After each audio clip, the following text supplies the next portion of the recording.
Good evening, Nigeria. Welcome to this special Democracy Day edition of the Political Advantage platform, the PAPShow, sponsored by the Nigeria Youth Futures Fund, which is NYFF. It is an initiative committed to equip, to empower and support young change leaders from across Nigeria with the requisite skills, with the knowledge and resources to enable them to become self-leaders who will lend their voice towards national development issues. Of course, we've been hearing leaders of tomorrow. So NYFF is there to equip them to be those leaders and also drive sustainable social change. So now let's talk about June 12. Does that ring a bell? If it doesn't, well, it is a date etched in the hearts of every Nigerian who believes in democracy, who believes in justice, and the power of the people's voice. Let me tell you a very short story.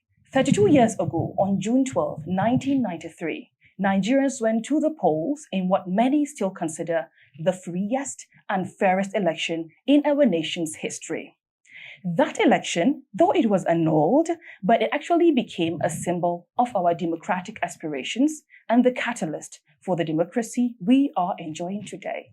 Tonight, we're not just looking back, we are looking forward. Remember that adage that says, forward ever, backward never? Well, that is what we're doing today. We're looking forward. So we are trying to amplify the voices of young Nigerians who are reimagining. We have so much imagination in the minds of the youth. So we're trying to reimagine our democratic future. So wondering if we have a theme? Well, yes, we do. Our theme is Voices for Democracy, Shaping the Nigeria We Want. That is our theme. So stay with us to find out what we have for you today.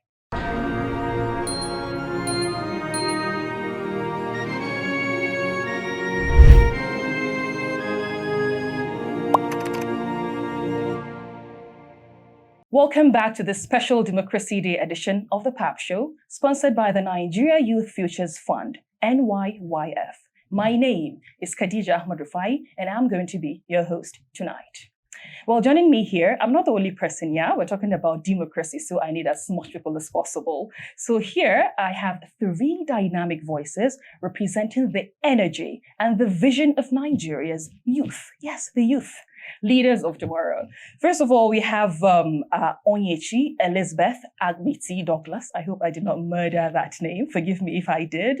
She's actually the project director for the Nigeria Youth Futures Fund, where she is driving for positive social change and development. And she's a fellow of the Chartered Institute of Administration.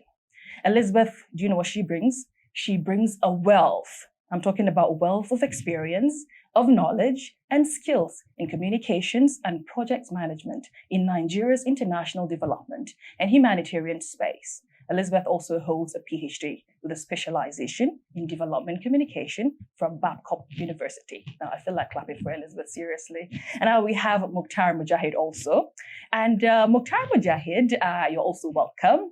He is a financial and geopolitical strategist, and he holds a core in financial accounting and business analytics from Harvard Business School.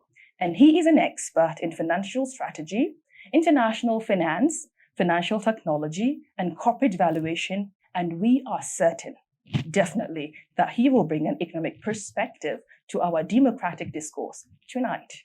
They're not the only guests. We have a third person right here with me, and he is Akan Edit Etienam. I hope I did not murder your name once again. Okay, and he represents Akwa Ibom South Senatorial District in the 6th Nigerian Youth Parliament. He's an aide to the Deputy Governor of Akwa Ibom State, and he's also a public policy and governance analyst who is committed to promoting youth leadership and the welfare of vulnerable workers through policy and grassroots initiatives.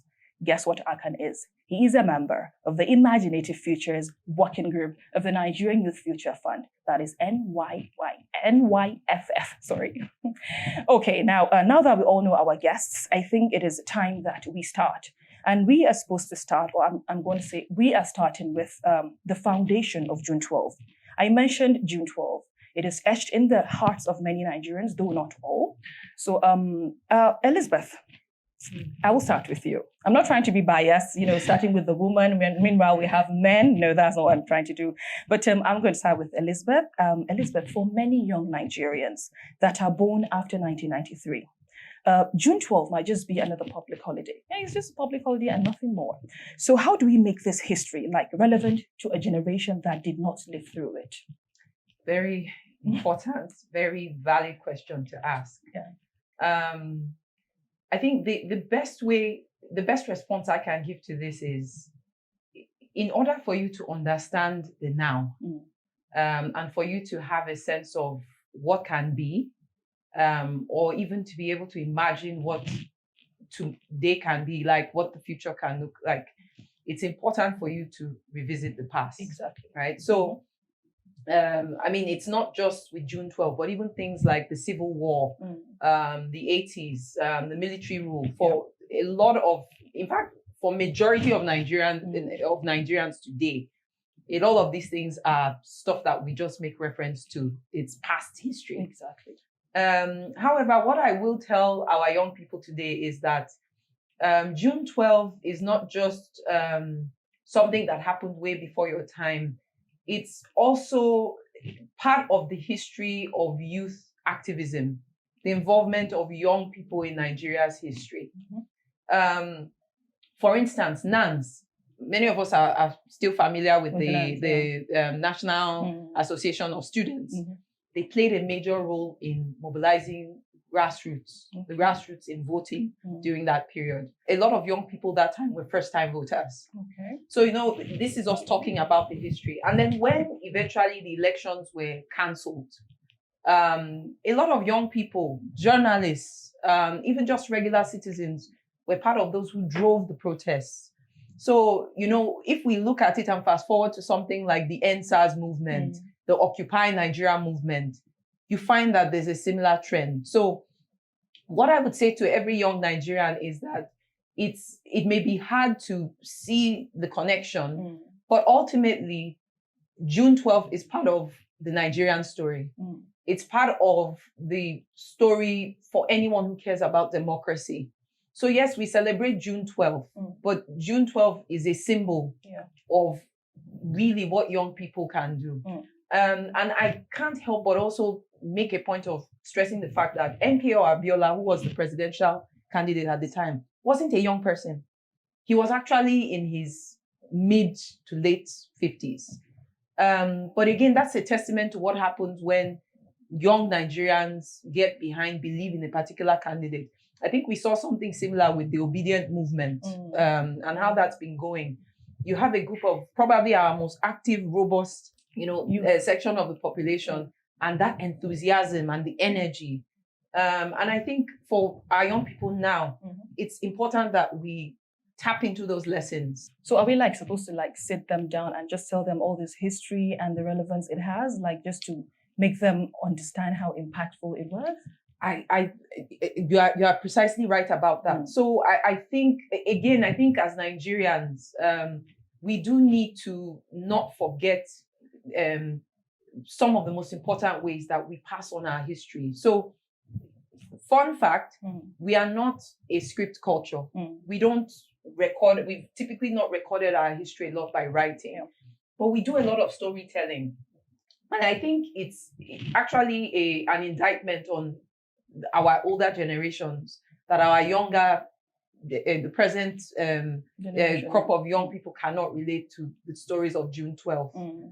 Because what it means is that between our school system and between just how we talk and relate with ourselves at home, there's a lot about our history that is getting lost by us not having these conversations. Wow. And talking about getting lost, that will bring me back to Akan. I think Akan is actually a Gen Z, I guess. There's this beef between Gen Zs and millennials, something like that. Gen Zs feel no, we are better, millennials feel no. You cannot even compare. So Akan, now, as someone who represents this generation that inherited this democracy, what does June 12th mean to you personally? I think I would put June 12 as what I was told when I was growing up. So growing up, I always had fascination to know the country's history. So my personal experience with June 12 was a story of violence, unfortunately, because an election was annulled and people ran away. People had to leave the country to advocate for a better country. A lot of people who were in the country had to take risks. So that was my own personal experience with June 12. Okay. But to relate it to what is happening in today's society, well, the story of June 12 has taught us lessons, has taught me personally a lesson, because I think I am able to understand that there are certain mistakes, I'll use the word mistakes, that happened within the course of June 12 that I believe that my generation should not seek to do, should not seek to make the same mistakes also. So that's my own personal story. Okay. Which brings us back to what Elizabeth said, that, mentioning the stories to our younger generation and telling them the impact actually, will go a long way. So when you hear the word democracy now, what actually comes to your mind in the Nigerian context? Democracy. Well, in the Nigerian context, democracy to me is a system of government that we are still grappling with. So democracy is not perfect in Nigeria. It may not be perfect within the next 20 years because it's a process. Democracy thrives where there are stronger institutions. So when there are errors, it's just that the institutions are able to checkmate and make the system, the democracy itself, stronger. So Nigeria as democracy in Nigeria today is a system that is still trying to find its way. Because we still have fundamental issues where, like, we have weak institutions, basically. Then we have the fact that these weak institutions have led to lack of accountability. Have also led to the fact that there's a lack of accountability, and then that now leads to endemic corruption. That's the kind of democracy that we find ourselves in now. So that is how I just basically. So it's actually not the government of the people, by the people, and for the people. It's a system. So unfortunately. We do need to work hard to get it better. So there are things we need to do. All right. So I think it's time we move to our economic analyst. Mukhtar, from an economic and geopolitical perspective, looking at what was truly at stake in that 1993 election, would you say Nigeria has made the desired progress since our return to democracy in 1999? Is there any progress at all? Thank you very much, Khadija. When we're talking about democracy, are we talking about democracy as a system of governance, or democracy as a system of institutions? Both. Both, okay. As he mentioned, and as she mentioned, as you mentioned as well, you just spoke about how it's forward ever, backward never, right? And you discussed why it's important for us to take a look at the past. You can't, sometimes the only way forward is by taking a step backward. And you can't know where you're going to if you don't know where you're coming from. Now, when we talk about June 12, 1993, it's as if something ever worked before 1993. It never worked. And it will never work. This is just the simple truth. The first election, 1959, that Nigeria had was chaotic. The second election, 1964, was much more chaotic. In fact, parties boycotted that election. And in certain parts of the country, the elections had to be held again in 1965. What I'm saying in essence is, and in fact, between the election of 1950, 59 and 1964, we had two census to ascertain Nigeria's population.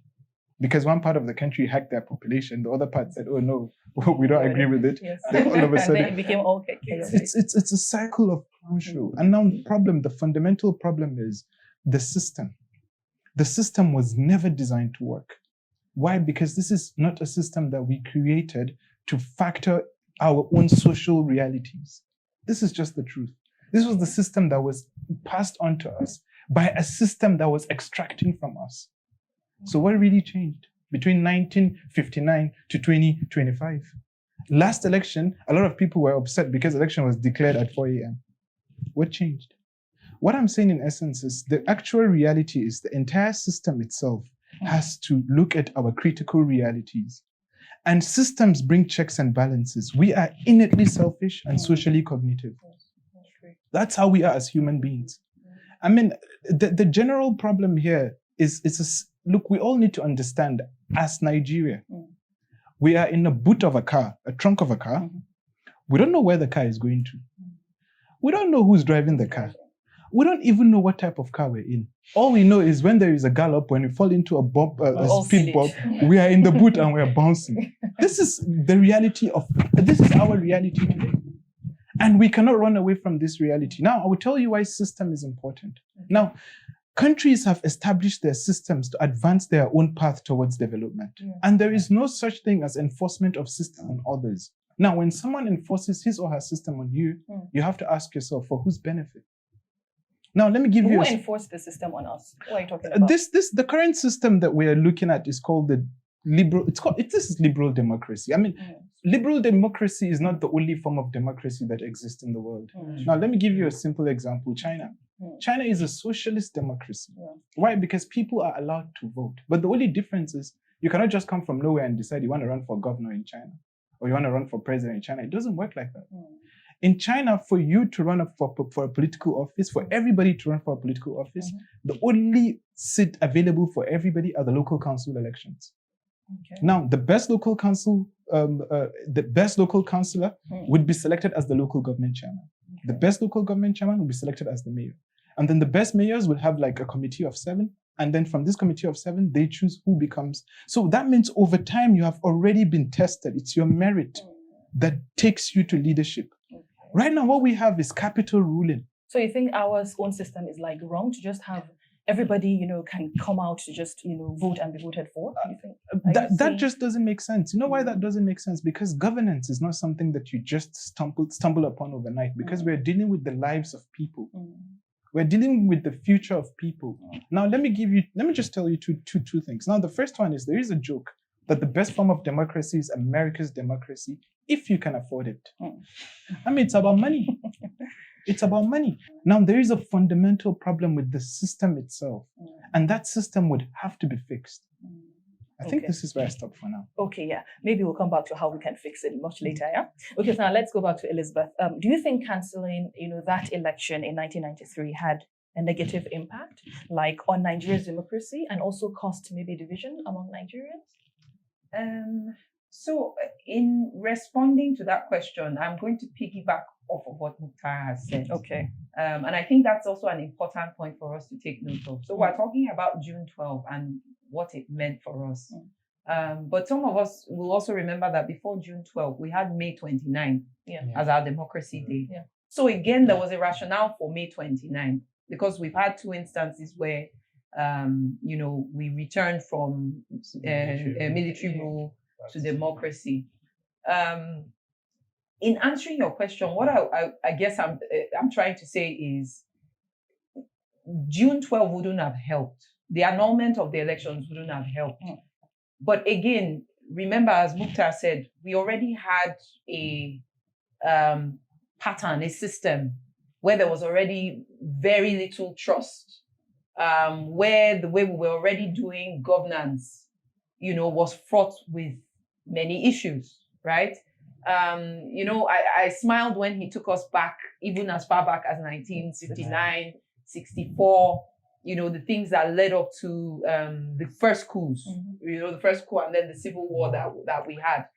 And, it's essentially that our, the way we've done governance, broadly, and then by the time we now zone into democracy, has always been fraught and with problems. It's always been very problematic.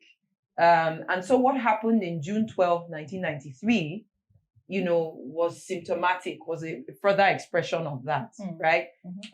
For many Nigerians, that generation said, look, that election they believe was the freest and the fairest. So I think maybe that's why June 12 is so symbolic. As a collective, most Nigerians were like, the results that came out from here, we felt actually, for the most part, reflected what we were expecting. There were very few arguments across us as Nigerians on ethnic or religious lines, right? And then having that annulled, irrespective of what justifications, we think there might have been for that. Because I know former president, the former head of state, has come out with a book trying to, clarify and explain his own side of the story, his version of history. Irrespective of how noble those justifications may have been, they didn't help. They further contributed to a perception and a sense of being Nigerian, which meant that our opinions, our thoughts, our desires as a people were never really going to count. And that a small group of individuals can sit somewhere and make decisions on behalf of the rest of us. So what happened in June 12 wouldn't have helped us in any respect, truthfully. Okay, so in essence, it actually had a negative impact. Yes. Okay, so do you think it actually caused division among Nigerians also? No. Okay. And again, I will do that. I will leverage again on Okay. the history that we had. I remember during the course of doing a bit of digging into our nation's history and the role, journalism played in that, discovering that, tribalism, religious sentiments, Mukhtar made reference to the census and this debates that we've been having. So, there are some things we hear now, and we don't realize that the roots of these things are decades old. This whole conversation about what the real population of the North versus the South is almost a century old. It's a very old conversation. So Nigeria, even before our independence, there was already that distrust. Division. The divisions were already there. The fault lines were already there. And unfortunately, we came together or we elected to continue the construction that the British had come up with. We accepted those boundaries and we've tried to make a go of it. But the divisions aren't new. They've generally almost always, they've always been there. We've always distrusted ourselves. Okay. And I'll say it again. What happened in June 12, where despite those differences, majority of Nigerians agreed on the outcome, was a miracle. And then to now have that annulled, would caused further deepened, those didn't give us the fighting chance that maybe we would have had to surpass or get past those sort of differences. Mukhtar, do you agree with her? I do agree to a certain extent. Okay. So there is a difference between agreeing to a certain extent and disagreeing. I don't disagree with her, but neither do I agree with her. Okay, so and the reason is simple. Now, when we talk about annulling election, it's as if if the election is free. Okay, so let's go back. Let's just hypothetically speaking, right? Let's assume the election was free and fair. So okay. So what would happen? Nigeria would overnight be fixed. 2015 election was free and fair. What came afterwards? Disaster. Nigeria was basically a whole new direction. The entire building is crumbling. But we're in the building arguing, how to arrange furniture, or this POP design is better. When the entire building is crumbling, governance is protection of lives and properties. It's just for better quality of life for its citizens. That's all. There is no freedom with democracy. If there is freedom, please, at 2 a.m., drive to Zamfara. If there is freedom, there is no such thing as freedom. Nigeria cannot exist in autarky. So now, Nigeria cannot exist in isolation. Why can't Nigeria exist in isolation? Because the world is too globalized. But globalization of this world extends beyond economic globalization. The initial form of globalization was colonialism. Imperial powers had to create a system of governance that stretched all throughout the world. And now this system was meant to provide what? Provide stability in what? In extraction. And for it to happen, it had to establish a system of governance in every part of the world that it was extracting from. And that is the genesis, the basis, the foundation of our existence. We all need to look back, even prior to 1959 that I mentioned earlier. We are a collection of civilizations. In fact, Nigeria is a collection of 4 main civilizations. The first civilization to the northeastern part of the country is the Kanuri civilization, right? And then to the northwestern part of the country, you had the House of Fulani, the Sokoto Caliphate and whatnot. And then we had the Oyo Empire and we had the Bini Empire. Right? So this civilization, amalgamation of this civilization is what really formed Nigeria. And these civilizations all had a different system of governance that was working for them. Yeah. Now, let me give you a simple example with the Benin Empire. The Benin Empire was so sophisticated that for hundreds of years, Benin had street lights, like lanterns with oil. Their roads were perfectly straight roads. The artwork was something else. When the British first came, they were like, no, this can't be done by Africans. Yeah. Okay, and now you have the Northwestern civilization. That's the House of Fulani civilization. House of Fulani civilization has existed for over 1,000 years with its mind and entire economy channeled towards the Sahel. Now you talk about the Kanuri Empire. The Kanuri Empire was also built with an economy that channeled towards the Sahel. Now, when you talk about the Oyo Empire, the empire itself created checks and balances. Let me give you a simple example. The Oyo Empire, they were kingmakers. So the king did not have automatic powers, like all unchecked powers. Yeah. Okay? That is power checking itself. Now, this is a system of governance. Now, when you talk about the economic system, Nigeria had a whole different economic system that's working. And if we're talking about economics does not exist in isolation. Economics is the reality of you and I, our social realities. Now, let me give you a simple example with the economic model that has been working and that still works in this part of the world. The Igbo economic system, the economic system of apprenticeship. Look, after the Civil War, the Igbos lost everything. But as I speak to you today, they are still they were able to make a comeback and still become one of economically strong. And in fact, I can argue that they're economically stronger than Northern Nigeria. If Northern Nigeria had the same apprenticeship program, we wouldn't be talking about this. So what I'm saying in essence is there are economic models that we can all see. I'm not saying that we should all look at these economic models and adopt them. No. The whole idea for both the economic and the political models that we have, not just in Nigeria or across Africa or all over the world, is for us to look at our economic and social realities, and then be like, okay, now what can we pick from here and there to come up with our own system? And that's the only solution. Wow. Okay, now let's come back to Mr. Akan here as a representative in the Nigerian Youth Parliament. How has this experience shaped your understanding of democratic representation? My experience in what context? Okay, so what lessons? Okay, let me say what lessons from the Youth Parliament model could be applied to make Nigeria's formal democratic institutions more responsive to young people's needs and aspirations? Okay, we are I don't like to use the word part-time. We're slightly non-partisan, but we are also it's a training ground. So basically what you do is you tend to shadow legislators. So you get to understand the systems, you get to understand lawmaking in its core form. So what that does is it gives you the ability to understand. I like to use the word lobbying because I think to me, a larger percentage of lawmaking is lobbying. You tend to negotiate.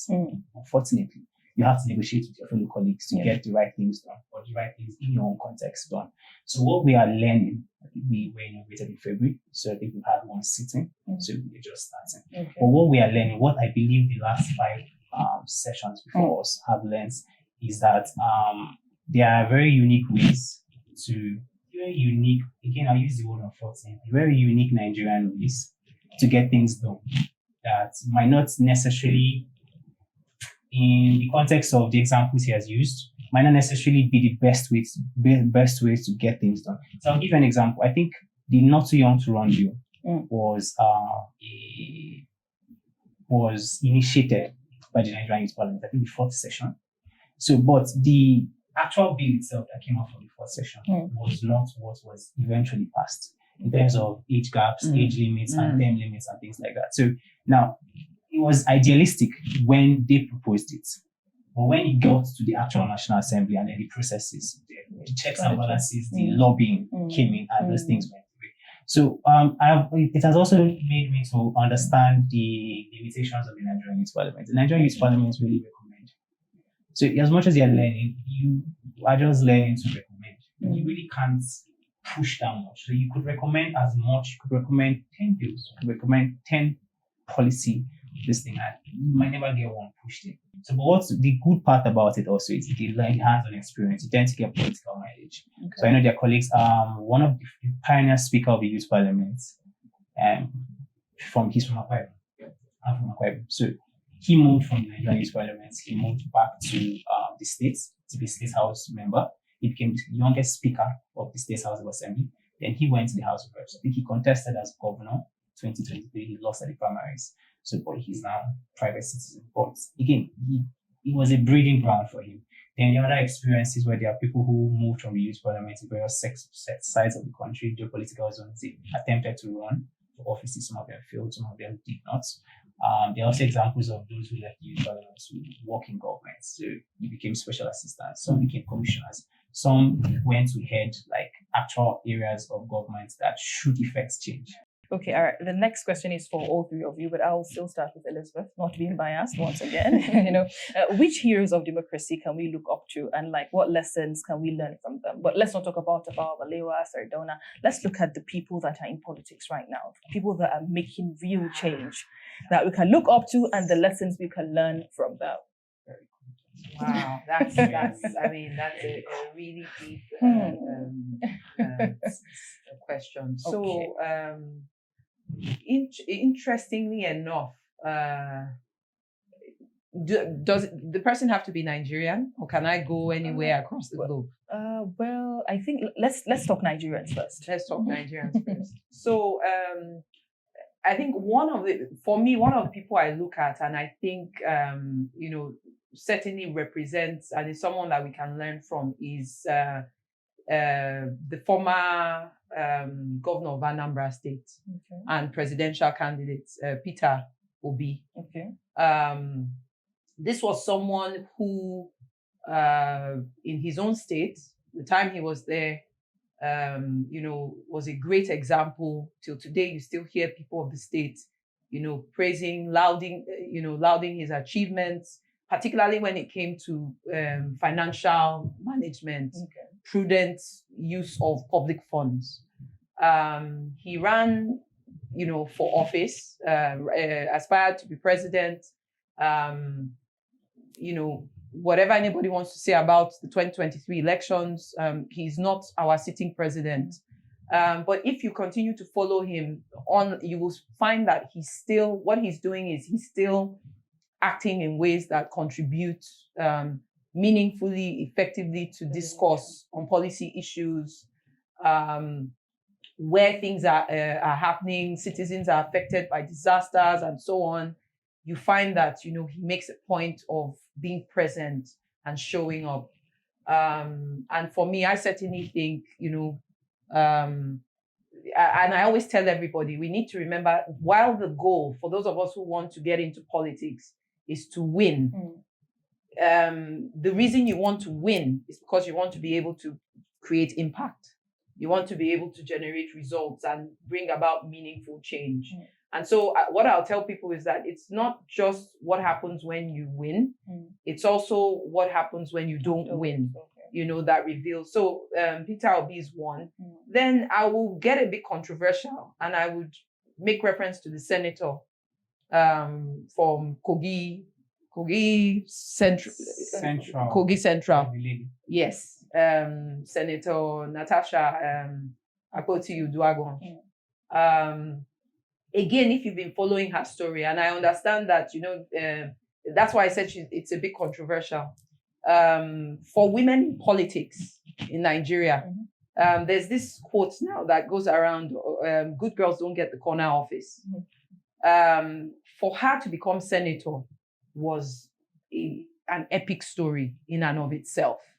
And then we now come today to the whole issue of her place, her experience in the upper chambers of National Assembly. Whatever anybody feels, oh, he said, she said, we don't know the truth of what happened. The truth of it is, and again, there are studies that show all of this. Research on women's experience in politics that resonates, and even outside of politics, that resonate very strongly with some of the concerns she's raised about, for instance, the point about strength of institutions versus individuals, and what it means to be a woman in politics, or a woman in Nigeria, generally. And the fact that under what the rest of us would, I certainly would consider very difficult circumstances, whether we agree or not, she's not afraid to use her voice. She's not afraid to rock the boat. And sometimes that's necessary. Change can be uncomfortable. Confronting issues can be uncomfortable. Okay, so that's what we should learn from her. So I think that's yes, we do. For young people, for anybody who does want to be able to bring about change, particularly if you belong to a group that is typically marginalized, you do need to. You can't keep playing to the status quo. You can't keep trying to prove you are a good person. You do need to be willing, when there's injustice, to step out and take that risk that you are going to be misunderstood, and that some people will just not get it. Okay. All right, let's go back to Mukhtar. Mukhtar. I'm glad that you asked that question, and I'm glad who we can look up to. Yeah, I'm really glad you asked that question, but I'm much more happier with the response. The first response is it all went quiet, because we had to struggle to think about people that we can look up to. I'm very pragmatic, and in the space of geopolitics, I would consider myself a pragmatist and a realist. Okay, so I deal with realities, I deal with facts. Now, first of all, I really don't see, if we're going to talk about, within the political space, who would I look up to? Who would I look up to in what context? In the context of winning elections or in the context of governance? If it's the context of winning elections, I will look up to the president, Asuwaju Ahmed Bola Tinubu. He has an excellent track record in winning elections. But is it the same in terms of governance? What matters to me is the reality that I face every single day. And the reality still boils down to a system. Yeah. Okay, so at least you mentioned our president. Okay, you're smiling. Yeah, I'm smiling. Is it the same person? Oh, no. Not necessarily. I guess his context. Yeah, actually of course. Put it in that way. The president actually is a very brilliant politician. Okay. So, but the person I would speak to, I think since we are putting it in the context of today, Nigeria as today, I think I would speak to a young man. He ran for office, he didn't win, but he's been contributing in his own way. Mr. Kunle Lawal. So he's the executive director of the Electoral College. So I did a course there. In 2020 lockdown, I was bored. I went to a very short course, particular about it. So what I went to learn was that Mr. Kunle Lawal is very particular about voter education, citizen education, citizen engagement. So what he does is he's able to break down systems of governance. He's able to be pragmatic. He's very realistic. So I think as much as I've had my own personal opinion about local government systems, I think when I went through the course, I was not able to understand in depth about how local government systems are the key foundations to Nigeria. I think even the examples you gave about Nigeria when we were doing in the 40s back then, most of the examples are governments that were broken down through regions, broken down, scaled down to the barest minimum, and they were succeeding. So in the context of the current system that we have now, the local government system has been underutilized, has been ignored. So during one of the courses we had, in fact, people my age, and what he does is he's deliberately attempting to educate my generation. You're still watching the Political Advantage platform. Do stay with us. Democracy, a word we say every June 12th. But what does it really mean to the everyday Nigerian? From annual posts to hard-won recognition, Democracy Day stands as a symbol of struggle, power, and the right to choose. But what do the people think? Let's find out. As we all know, it's a public holiday and doesn't have any impact on me. I just see it as a public holiday, but at the same time, it's a day we honor the sacrifice of Abiola. The big step he took in Nigeria is something. It's normally used to be May 29, but they say it's not June 12 because of the nullification of the Abiola election. It doesn't mean nothing for me because I've never seen anything in democracy. There's no any impact that democracy had done to me. No any impact. To me, actually, it's just a normal day. Though the government said it's a democracy day, but actually to me, it's just a normal day. Well, I don't think my voice counts because it's a process of politicians. Yeah, sometimes it counts because I do voice out my opinion sometimes. But in an electoral process, it doesn't count because those in power actually take control of electoral processes in Nigeria. There are lots of corruption in the government. So it just determines what they do at the top side. No, in the sense that Whatever you say, be it on social media, be it on radio, television, it can be aired, but at the same time, those at the helm of affairs wouldn't bother to take it in view if it comes opposite to their opinion and to whatever they think they want to achieve. So honestly speaking, I would say no. If I could change one thing in Nigeria, I would change the transportation system. Because of that, things are quite expensive. I would suggest they should make train system for transporting goods from state to state, at least. If I'm to change anything in Nigeria, it's corruption. The system, it works with corruption. As of now, if you want to look for work, for a job opportunity, if you don't pay or bribe, we are not going to have that work. If I could influence governance in Nigeria, is to change the way the budget is being made yearly. You see, year in, year out, same ministry are buying same items on yearly basis. I will backdate that law of making our traditional rulers to become how they were before. First of all, I would like to change education standard in Nigeria because we don't have any education standard in Nigeria. Like, most of us don't believe it actually counts. Example, me. But at the same time, I believe one day it's going to count. One day we'll do the right thing. So I say I have hope in Nigeria. It's not every vote in Nigeria that counts, so it should not be compulsory. I don't see anything voting compulsory in Nigeria. You see, people will come, try to vote for their own candidate, they will not get result. But only a person to vote, no need. I don't agree with making vote compulsory. After you make the vote, it's not what you vote that will be the result. I would support if they could have made it to be something that make people see the reason why they should come out and vote. Democracy isn't just about elections. It is about everyday dignity, access, and voice. From the streets to the voting booth, power is still in the people.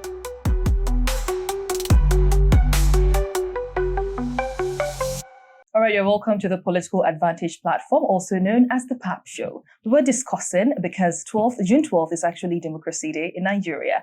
So from all that we have discussed, we're going to move to the next segment, talking about youth voices in democracy. So we're going to start with Elizabeth. Young people often, feel disconnected from governance. And, we have many young Nigerians that feel their votes aren't leading to change. They just go there, they vote, and then there is nothing that changes. So how can they go beyond just, voting to actually influencing the decisions that affect their lives? Thank you very much for that question. And I'm glad that we've touched on the fact that democracy is not just about elections. Mm-hmm. Elections are important, but democracy is beyond that. Yeah. It now goes into the area of governance and the day-to-day and the decision-making that happens there. What I would say to young people, and I will speak to the experience of what we're seeing on initiatives like the Nigeria Youth Future Fund, is, first of all, don't wait for permission. You don't require permission to get involved in governance, in advocating for social change. Mm. Another point I will make is a lot of the people who get involved in election violence are young people. Mm-hmm. It's not the older population. Yeah. I will speak to elections again. The last elections that we had, only about 40% of registered voters were aged between 18 and 35. Yet, that we've just established that only 30% of us are aged 40 and over. What that tells us is that in terms of registering to vote, and I say this in the context of being able to start the process online. You could register, last time we could register online. So we're talking of registration, right? Yeah. And then when we look at the turnout at the voting polls, only about a third of those who register to vote usually show up at the voting polls. So young people, we need to also ask ourselves really and truthfully, what are we vocal when we need to be? Yeah. And then where are our voices most heard? And then when are we missing? Are we not showing up when we should be present? So that's another point. The first one I've made is about not asking. We don't need permission. Yeah. And then we need to examine our own role. How do we disconnect the role played by money in deciding political power? We can't. We can't. We cannot. It's not possible. The truth of it is, money answers all things. Answers all things. And in fact, if we're even thinking about the barriers and challenges that young people have in terms of getting involved, finance is a major part of it. The way, and then, speaking again to that question of how the system is set up, because there are democracies that are set up so that money isn't as important a factor in campaigns, elections. But for us here in Nigeria, money is a major factor. The bulk of power and resources still sit with an older generation who continue to dominate the party structures, continue to have a major say in who has opportunities and doesn't have opportunities. So no, we can't take away the role of money in. Mukhtar, you are an economist. Do you agree with that? We can't take away the role of money? No, that's the problem, because capital is the problem. Now, this is why I keep going back to the system, right? She mentioned a few things that I completely agree with. That's the whole push, the NSAS, the not too young to run. You're not too young to run. Oh, yeah, come and run now. Come and run. Look, the system is the problem. But now let me actually dissect the system, okay? Because it's really important that I dissect the system and tell you why systems, and I'll give examples. Now, the first example that I would give, because when I start talking about democracy being a failed system, people give me examples with Western institutions or Western countries. Oh, they're working. But they're not working. Now, they were working, but they stopped working since they adopted this new system. Because even for the West, the system is new. Liberal democracy is new, even for the Western societies. People have to understand, because certain things affect us, and we have to understand what affects us. Now, what happened? IMF told them to remove fuel subsidy, and guess what? They removed fuel subsidy, and all Nigerians are feeling it. Every country that has achieved development by subsidizing energy and infrastructure. You cannot take these things out of, this is public good, okay? So what happened was in the 70s, they came up with the structural adjustment programs, and I'll tell you why they came up with the structural adjustment. What are the structural adjustment programs? They now went all over the world forcing everybody to privatize your assets. National assets were privatized. National assets. All of a sudden, if you give me Obaja now, I'll be the richest black man in the world, believe me. Because that is a national asset that was handed over to an individual. Now look at Sokoto Cement, was handed over to an individual. Okay, now this is the system. If you look at countries like England, they've privatized everything, including waterways, including water. They've privatized it. So are you basically trying to say that we cannot disconnect the role played by money in political power? We cannot, because money at the end of the day, capital rules in every single thing that we do. Look, when I was young, people used to ask me, what do you want to be when you grow up? People had at least professional ambitions. We don't anymore, because everybody just wants to get rich. If you have money, go to any court, you win any case. Money has taken over the system of the societal structure. And now what I keep saying is we must come up with a system that puts checks and balances. Because the current system is not working. The Americans came up with the American system that worked for them at that time. They were against free trade. They were against globalization. But when they achieved a certain level of development, then they wanted it. Okay. Now, Akan, let's come back to you. You're talking about, empowering young leaders. You're part of a program that's specifically, doing that. So the Imaginative Futures Working Group, that's the NYFF. So what's your experience, been like? And how does this program prepare young leaders like yourself to change the Nigeria narrative in the future? Like, just in a nutshell. So we came up with the documents with the Nigeria you want. So the Nigeria we want, we believe we want, is a Nigeria that has functional institutions. It's a Nigeria that that gives a platform for young people to be able to exploit their talents, exploit in a positive way, It's a place in Nigeria that encourages young people, because again, young people are like the largest demographic in the country. So it's a Nigeria that encourages young people to be part of not just politics per se. Again, that's where I'm going to deviate. And the young Nigerians be part of the system. I always try to tell people, especially when conversations about youths in politics or youths in governance comes up, I'm always more particular that the conversation goes to governance and not politics, because we have sort of created an ecosystem around politics. Politics in my state is a multi-million naira industry. there are people that are waiting for 2016 to come to make the money they've not made in the last 3 years and to sustain them for the next 3 years until another cycle comes. So if there's a way for young people to participate in governance, not necessarily politics itself, understand systems. I always encourage them, join the system, governance structure, governance system. Understand the system first of all before you join, so that you will not go and make the same mistakes. Understand the flaws, understand the actual system itself, so that you know the flaws, you know how not to do what people are doing. Then basically that's just it. I keep on going out. I just want to add to what he just said. Okay. There is nothing for you to understand in a flawed system. Look. Let's call a spade.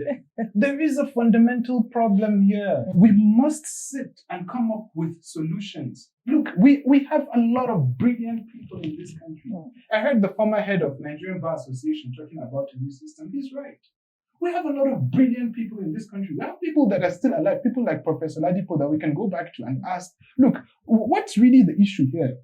We have a lot of brilliant people that we can assemble and be like, look, let's come up with a system that would really work. What's the big deal in coming up with a system? What's the issue? That will take me to the next question, even though it's somewhat, the same. Talking about demographic dividend, which we know in layman's language is having more breadwinners than dependents in the country. But poor economic planning by successive governments directly impacted young people's ability to start business, to find jobs and, stuff like that. What economic policies would you prioritize to create real opportunities for the youth now? No, thank you. Now, look at the current economic system that we practice is known as trickle-down economics. Money comes from government, whether we like it or not, right? And when money comes from government, it does not reach you. It goes through the private banks because the private banks have the ability to expand money, to create money by issuing out credit, right? The entire economic policy of this neoliberal system is based on managing inflation. Raise interest rates, bring down interest rates. Look, Manufacturers Association of Nigeria were complaining, we need to bring down interest rates. But guess what? The central bank is in a position called Zugzwan. It's a catch-22 situation. If you drop the interest rates, then the foreign capital that came in to balance your naira would run away. So interest rates have to stay high. What I'm saying is the entire system, it's a joke. Development, economic development. Look, there is no such thing as economics, politics, social. It's human life, human interaction. When I wake up in the morning and I'm going to buy bread, that is an economic action. But on my way to buy bread, I would talk to my neighbor about the safety of the community. That's a social action. These things don't exist in isolation. Just yesterday, people were complaining that the prices of RAM. Why? Because human action, that is a religious action, has now tweaked the price of RAM. So what I'm saying in essence is economics does not work in isolation. And our economic and social realities should determine the form of economic policies that we put out there. But you know why we can't just do that? Because Nigeria does not exist in isolation. This is what I keep saying. So first of all, for us to achieve economic development, we need to be able to produce productivity in whatever form it is. But this current system, you're still telling my daughter to draw cockroach in WAEC. How? No, how do you produce economic development from this? How? Secondly, the entire system. I know why I keep telling you that we need to look at the whole system. Okay, let's talk about classical economics. Land, labor, capital are the factors of production. Now, where do you put labor? When you have AI and machines doing everything. So it's not just, AI and machines doing everything. Look at the factors that would be affected. The whole idea of demand, because we're talking about wages. If you take away wages from people because machines are doing everything, how do you create demand for the goods that you've produced? So it's a lot more complicated than people just sitting here. She spoke about Peter Obi. I've listened to Peter Obi a few times. He said he's going to industrialize Nigeria, and I disagree. How? You cannot industrialize Nigeria in 8 years because you have 4 years to run for an election. After these 4 years, you're thinking of running for another election. There is no stability. And for you to industrialize a nation, you need to create an educational base. That is one. And then secondly, you need to create economic policies. You need to create industrial policies. And you need to create defense policies. Wow. And I have to just stop you there, because of time. Like so many things to say, but so little time. Let's talk about, reimagining Nigeria, because we're all talking and then we have to be visionary. So the theme of our discussion is, shaping the Nigeria we want. That is the theme. So Elizabeth, if you could redesign Nigerian democracy to truly serve young people, in a nutshell, it would be one where we leverage properly on technology. I personally, and me speaking personally, have a particular pain point around how we do the whole process of voters registration. and just the logistics of how we run our elections, right? Those are things that, you know, in 2025 shouldn't be an issue. The Nigeria I want to see, apart from being one that leverages on technology, is one where, in terms of those who occupy office, we see something that reflects, that's truly inclusive, where the best minds, and the truth of it is, if you have a more youthful population, you should expect to see more young people in being elected into offices, holding ministerial or, you know, executive positions. All right, Akan, let me come back to you. Like, you know, despite over 2 decades of like democracy, electoral malpractice, and voter intimidation, they still remain, you know, prevalent despite, you know, all the decades of democracy that we've had before. So what concrete steps should be taken, like, you know, to strengthen electoral integrity and protect voters? What do you think? It boils down to the system. I do not necessarily think electoral violence is going to end in Nigeria anytime soon, because we've gone back. Electoral violence has always existed in Nigeria. So it's not something that I believe would end within the next 10, 20 years. Maybe my generation might probably realize that it's not worth it, but you are hoping. You don't believe. I don't believe it's going to happen. So in what way do I expect? Basically, there has to be some form of reform that enables. I'm trying to pick the perfect word, so I necessarily don't get disquoted. Okay. So there has to be some sort of reform that has checks and balances. So I would use a very quick, the most basic one I know is the fact that there's a very unnecessary link between elections itself, electoral litigations, and actual swearing-ins, things like that. So I believe that if something as simple as that, if there are reforms that are put in place that shortens that time span, it's easier for you to know that, okay, I would use a personal example. I will not name names, but I know somebody who believed, and it worked for him actually, that however he won the election, he had 4 years to go to court. By the time the courts decide, he's done with the mandate. So what are you really giving the other person? So once you check that, it leads to more. Exactly. So that's just how I believe. All right. So let's go back to Mukhtar. From a strategic standpoint, what democratic innovations like could Nigeria adopt that would make our system more responsive to citizens, especially young ones? All right. Okay. So thank you. Now let's talk about, he mentioned reform and she mentioned the engagement of youth and women, and I will speak on both. Right? So engagement of youth and women. We had a governor who is a youth, but that decided to put $700,000, which is over ₦1 billion, just to pay the tuition fees in an American school of his kids. Now that is youthful involvement. Now let's talk about reforms. Now there are reforms and there are revolutions, right? I don't necessarily mean a violent revolution. Let me give you a simple example, the American Civil War. Now, what I think would happen, first of all, this whole system of governance, so legislative arm of governance, the judiciary and the executive, we should scrap it, let it go. Why? Because at the end of the day, you have two arms held by politicians, the legislative and the executive, right? But the judiciary, that's a professional discipline, right? So what we need right now is we need a system that will create checks and balances. Look, we are having issues of insecurity, right? Instead of having legislative, executive, and judiciary, whatever, let us have a system that really creates 3 different channels. Now, on the left channel, you have the bureaucracy, the civil servants. There should be no interference, because what we are having right now is politics has entered everywhere. And we're wondering why banditry is everywhere, herdsmen and farmers are fighting. There's just chaos everywhere. You know why? Because we have some of, believe me, Nigeria's security structure or security personnel are some of the best you can come across. But the system has boxed them into a corner that they can't do much. Why? Because of so much interference. You'd have somebody that his classmates are CSPs, he's a DC, and guess what? Because he has a political network, right? Postings and promotions, you have to pay for it. So what we need to do is let's separate, instead of having this executive, this legislative, this judicial, let us have a defense and security structure that is independent on its own, that is outside the interference of politics. right? And then let us have the bureaucratic, the civil servants that are independent on their own. And then in the middle, we have the professionals. Now, what do I mean by professionals? Everybody that wants to contest. Now, we need to have bodies. Okay, we have different forms of unions. We have teachers, we have medical personnel unions. We have all sorts. We have Pengusin, we have all sorts, right? Now, these are the people. If you want to contest, you should just be represented by any of these unions. So now interest moves from tribal and ethno-religious interest to group interest, right? And then now you can run for president as long as you're under this structure. And then this structure, the defense and security structure, is checkmating the political structure. The political structure is checkmating the bureaucratic structure. The bureaucratic structure is checkmating the... We just need a system that would checkmate. We are just adopting things that don't work. I'm not saying this system should be adopted. All I'm saying is there are so many things that we can do. We need to sit on a table and talk. We're not even talking. Biafra has not healed. People are not talking. People need to sit on a table and talk. Let's talk about the things that we don't want to talk about. Because everybody is running away. Oh, we'll come up with this solution. So we've been coming up with solutions. We've been having theoretical arguments since time immemorial, and we will continue to have these political arguments until their kingdom comes. Okay, so now we've been talking about vision. It's time to talk about practical ways to change, but that will come up after the break. Do stay with us.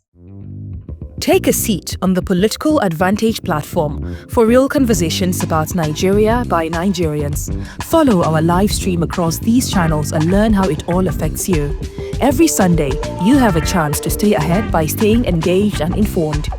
Tune in to the Political Advantage platform to share in real conversations that matter to you. You're still watching the PAPShow, and welcome back. We're talking about the Democracy Day in Nigeria. Today is June 12th. We've talked about vision and, all sorts of things that will lead us to have a better Nigeria. Now it's time for us to get practical. And I'm going to start with Akan. Talking about a vision that we have for a young person now watching this show and feels inspired but doesn't know where to start from. What advice would you give that person, from how he can balance activism to, taking practical steps to, making progress? Okay, so I'll try to break it down into some factors. So if you're trying to transit from activism to actionable action, I would encourage you to just join a political party. Just join a political party. Then get involved. I don't necessarily believe, my personal opinion is that most political parties in Nigeria, all political parties in Nigeria are just very close to power. Okay. So there are no ideologies, but join a party of your preference. Then get involved in the processes. Aspiring leaders, I hope you just got inspired and you're going to take that action. So now let's move back to Mukhtar. What role can young professionals, entrepreneurs, and business leaders play in strengthening our democracy? Creative destruction. Okay. So look, there are just this system. Now there is a crisis of liberal democracy. And that crisis is liberal democracy. We need, first of all, look, there are three options that Nigeria has right now, whether Nigeria takes it or not. The first option is controlled demolition of the existing system by those in power. Controlled demolition. Because the system that we're practicing is archaic. The world has moved beyond that. It's a system that was established for extraction. We've moved beyond that. So the people in government should call people, put together a conference where people discuss and where people come up with a system, even if it means suspending the election. Is that not what they're after? They just want to stay in power, no problem. Would let you stay in power for a certain number of years, but the entire system, the entire system should be overhauled under your watch, but not under your control, because it has to be an independent system that would be created. Now, the second option is creative destruction by the professional class, the doctors, the students, every other individual, like the professional class, creative destruction. Now, NSAS was an attempt to push for a reform, even though it was hijacked and then it became something else. But what it showed us is the professional class, the youth, which is what they're talking about, can come together and push for this change. If the people in power do not agree to go towards the channel of controlled demolition, then we need to go towards creative destruction. Yeah. If we don't get creative destruction, we are going to get anarchy, because what is unsustainable cannot be sustained. Thank you very much. Okay, well said, Mukhtar. Now let's go back to Elizabeth. Your PhD research examined how media framed female political leadership in Nigeria's 2023 election, yeah? Okay, so how does media representation, both traditional and social media, shape young people's perception of political leadership and democratic participation? Okay, really great question. What I will say is, first of all, the media is a very important institution. Without us thinking too much about it, what it does is it presents to us pictures of the world, usually framed, in particular perspectives. So it also tells us what's important and what we should pay attention to, how we should think about things, amongst other things. So when we talk about how it shapes young people's perspective, so I will not pretend to speak for young people themselves as a group, but what I can tell you is that there's research and there's plenty of evidence that does show how young people themselves are represented. So if you look at Nigeria's media in particular, it's nuanced. So that's the good news about it. It's not all bad. Our young people are not presented as, disruptive people going and tearing and burning stuff down. No. For the most part, the representation of our young people shows that they are agitators for social change, right? So they'll do the protests. We don't like it. It makes us all uncomfortable. But the truth of it is that they are using their energy to push for a better Nigeria. That's the representation you find. What's happening on social media is that you have young people, and what the technology allows them to do is to be able to take their concerns, unlike before where there were gatekeepers that would censor, filter what goes out. Now you have young people at liberty, they call it citizen journalism. You are able to go out there, express, and even create movements, right? We've seen that happen often. So again, it's a mixed bag where young people, the representation of young people in media, plays out in these ways. The good thing, again, about social media is that where on TV, you may not be able to compete with the elders and the establishment for airtime. On technology means that, in fact, you talk of digital natives, that's their space to play. They know the technology, they know how to use it and how to use it effectively. So, let's see what it means for politics in Nigeria going forward. Okay, now talking about today as, a special Democracy Day conversation, we're about to wrap it up, but we're not going to let you go without hearing a call to action from each and every one of you. Your final thoughts on call to action. So I will start with Mukhtar. Okay, maybe we should start with Akanchubi as the youth. Okay, what is your final thought and call to action, but in like a sentence or two? I'll just basically put it in a sentence. As a young person, I would love to see Nigeria as a country that has strong institutions. Okay. That's basically it, because stronger institutions lead to the development of every other sector. Wow, that's really a sentence. Okay, now Elizabeth, your final thoughts on call to action? Okay. What I will say to our young people is, while one person cannot change the system alone, you can't have change in the system if, as individuals, we're not ready to take personal responsibility and do our own part. Let's go back to Mukhtar. Well, I strongly believe that the solutions to our problems are in minds that we're not listening to. There are so many great minds out there that do not have the opportunity to come out with their ideas, the solutions to these problems that we currently have. Let's kickstart the discussion. People should really start talking about these things. The system has failed. The system never worked. Right from inception, it never worked. When would it work? When I'm dead? Thank you very much. Oh, thank you so much. I'm the one that will actually say thank you. Talking about June 12, 1993, which was not just about one election, it was about the enduring belief that Nigerians deserve a government that serves them. Today, that belief lives on in the voices we have heard, in the energy of our young people, and in the collective determination to shape the Nigeria that we want. The democracy we celebrate today was paid for with sacrifice. Yes, it was. The democracy we will leave to the next generation depends. It actually depends on the choices that we make right here, right now. Thank you to our panelists, our co-sponsors, the Nigeria Youth Futures Fund, NYYF, and thank you for joining us on this Democracy Day edition of the PAPShow. The conversation does not end here. It continues with each of you. Good evening, Nigeria. I am Khadija Ahmad Rufai for the PAPShow.